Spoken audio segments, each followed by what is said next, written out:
Of the mark খুবই গুরুত্বপূর্ণ একটি ইডিয়ম, যার অর্থ হচ্ছে কোনো তথ্য, অনুমান, হিসাব বা পূর্বাভাস যখন ভুল, অযথার্থ বা মিথ্যা হয়ে যায়, সেটা প্রকাশ করার জন্য আমরা অফ দ্য মার্ক এই ইডিয়মটি ব্যবহার করতে পারি। যেমন বাংলাদেশ এবং পাকিস্তানের ক্রিকেট ম্যাচ সম্পর্কে তোমার যে ধারণা বা অনুমান, সেটি সম্পূর্ণরূপে ভুল ছিল, কারণ তুমি বলেছিলে যে বাংলাদেশ ম্যাচটি জিতবে, কিন্তু বাংলাদেশ পরাজিত হয়েছিল।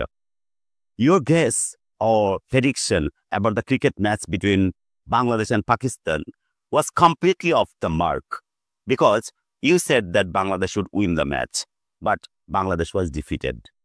আরেকটা এক্সাম্পল হচ্ছে আবহাওয়ার পূর্বাভাসটি সম্পূর্ণরূপে ভুল, কারণ এখন বৃষ্টি হচ্ছে, কিন্তু বলা হয়েছিল আজ বৃষ্টি হবে না।